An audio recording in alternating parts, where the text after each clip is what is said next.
नमस्ते, सत श्री अकाल।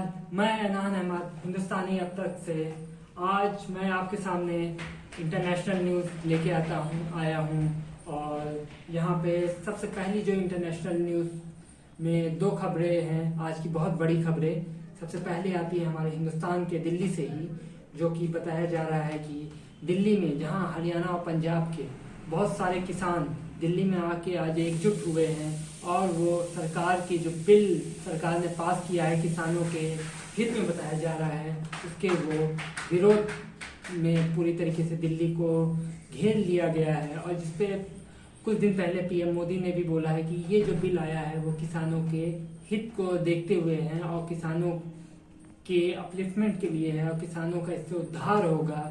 बल्कि किसान ये कह रहे हैं कि ये बिल से किसानों का सर्वनाश होगा। वो बोल रहे हैं कि इसमें किसानों को जो मिनिमम सपोर्ट प्राइस, जो एमएसपी रखी गई है, उसको हटाया जा रहा है और इसमें किसान नाखुश है। इसको देखते हुए सरकार ने उनसे बातचीत की पेशकश की है, मगर किसान ही है कि अपने बातों पे अड़े हुए हैं कि हमें एमएसपी ही चाहिए, हमें जो हमारा जो चला आ रहा था पुराना वही चाहिए, हम नए बिल का बिल्कुल विरोध कर रहे हैं।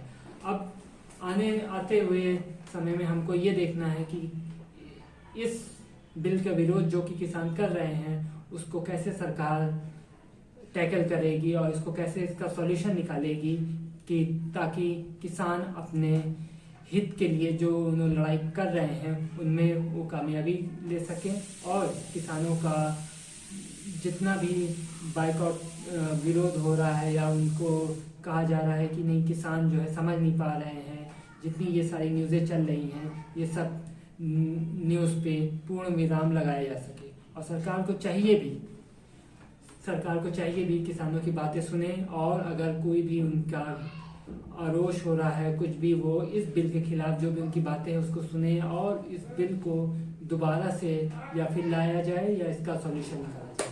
हम तो यही सोचना है और हमारा भी यही सोचना है कि सरकार को मिल बैठ के किसानों के साथ बातचीत करनी चाहिए और इस मसले को सुलझाना चाहिए। चलते हैं दूसरी न्यूज़ की तरफ, जो कि आउट ऑफ द इंडिया है, जो कि बहुत ही ज़्यादा कॉम्प्लिकेटेड भी है।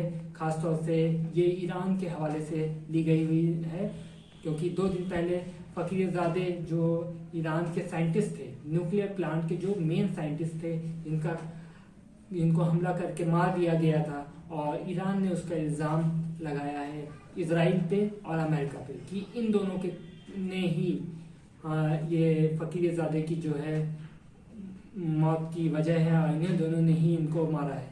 इस पे ईरान के पार्लियामेंट में कल जो भी हुआ वो पूरी तरीके से बहुत ही निंदनीय है और वो पूरी तरीके से प्रोटेस्ट कर रहे हैं कि अमेरिका को और इजराइल को इसका बहुत बड़ा खामियाजा भुगतना पड़ेगा।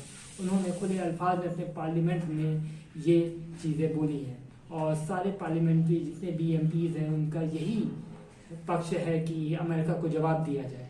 अब देखना ये होगा कि ईरान इससे कैसे डील करता है और अपने लोगों को वो कैसे समझाता है, ठीक है। और अमेरिका को भी चाहिए कि इसमें अपनी कुछ पक्ष रखें कि हाँ उसमें है कि नहीं है, क्या चीज़ें थी, क्योंकि अमेरिका इसका विरोध करते हुए चला आ रहा था फकीरज़ादे का। क्योंकि इनके पास फकीरज़ादे के बारे में बताता हुआ चलूँ कि ये ईरान के जो बहुत न्यूक्लियर साइंटिस्ट, बहुत ही बड़े न्यूक्लियर साइंटिस्ट में से आते हैं। इनके पास ईरान के गवर्नमेंट एरियाज़ के बहुत सारे डिपार्टमेंट भी इनके पास थे, जो कि 2 दिन पहले इनकी हलाकत हो गई थी, जो कि ये एक हमले में मारे गए थे। और इसका इल्ज़ाम ईरान ने डायरेक्टली जो लगाया है वो इजराइल और अमेरिका के ऊपर लगाया है। और कल जो इनका फ्यूनरल हुआ है उसमें भी बहुत बड़े पैमाने पे लोगों ने हिस्सा भी लिया है। देखना ये होगा कि आने वाले हालात ईरान के कहाँ तक जाते हैं और इस पे अमेरिका और इजराइल को क्या जवाब देना होगा। इसलिए आज इस इंटरनेशनल न्यूज़ में बस आज तक के लिए इतना ही। मिलते हैं हम नए न्यूज़ के लिए, नए न्यूज़ को लेकर, इंटरनेशनल और हिंदुस्तान के भी इंटरनेशनल न्यूज़, जो कि दुनिया में क्या हिंदुस्तान का रोल है, इसको देखते हुए आप देखते रहिए और मुस्कुराते रहिए। इसके साथ मैं आप लोग से अलविदा कहता हूँ और आप लोग अपना ख्याल रखिएगा, ठीक है। नमस्ते।